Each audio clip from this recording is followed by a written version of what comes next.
iman orang bisa stabil, iman antum naik turun. Kenapa? Baik, antum keluarkan kitab Sahih Al-Bukhari di jilid yang pertama, namanya Kitabul Iman. Di situ ada 57 hadis yang bisa membantu antum dengan izin Allah menaikkan iman dan menjaga supaya tidak turun. Buka kitab Imam Al-Bukhari, namanya Al-Jami As-Sahih Al-Musnad Al-Mukhtasar min umuri Rasulullah sallallahu alaihi wasallam wa sunanihi wa ayyamihi, disingkat dengan Sahih Al-Bukhari. Jilid yang pertama, bab yang pertama, Allah Kitabul Iman, ada 97 pembahasan. Cari pembahasan pertama. Di situ ada 57 hadis. Pelajari dengan baik. Ya. Singkatnya begini. Di antara sekian hadis itu ada kalimat yang sangat menarik. Lihat kalimat nabinya. Al-imanu yazidu wa yantaqus. Iman itu kadang naik bertambah, kadang turun berkurang. Lihat rumusnya. Yazidu bit-ta'ah. Dia akan naik bertambah dengan banyak mengerjakan ketaatan. Jadi kalau teman-teman ingin menguat imannya, antum tingkatkan ketaatan kepada Allah. Bentuk ketaatan itu amal saleh.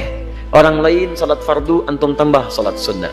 Orang lain berjamaah di rumah, antum berjamaah di masjid. Orang lain baca 1 ayat, antum 10 ayat.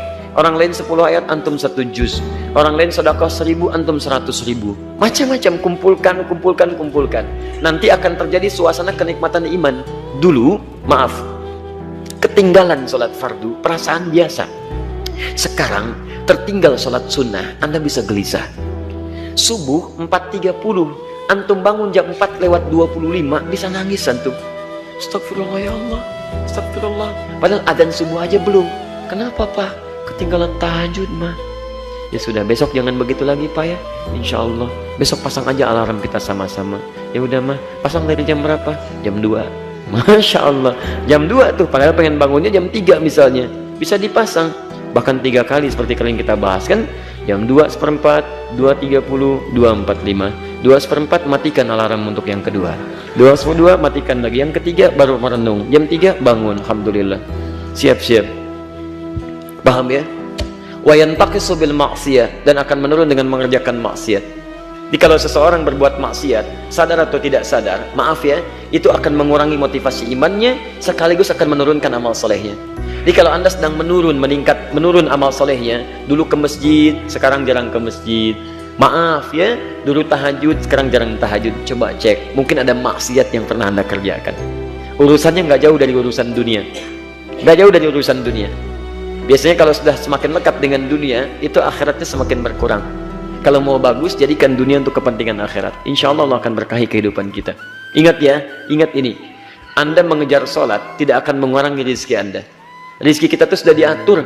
Jadi kalau Anda bisa mengerjakan perbuatan yang baik, kenapa pilih yang tidak baik? Tidak akan mengurangi rizki Anda. Tidak akan mengurangi. Saya sering sampaikan rumus di Quran surah 53 misalnya ayat 48. Wa annahu wa agna wa aqna. Dia Allah akan menjadikan antum kaya atau cukup. Bahkan di surah Al-Fajr antum hafal ayatnya.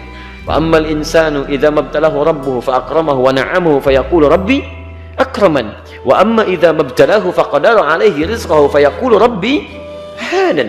Lihat, pertama Allah tambah rizkinya. Lawan dari tambah apa? Bukan. Kalau kurang itu bahasa manusia. Bahasa Quran, cukup. Faqadara alaihi rizqahu. Kami cukupkan rizkinya. Sifat Allah itu nggak akan mengurangi rizki. Sifat Allah itu mencukupkan rizki.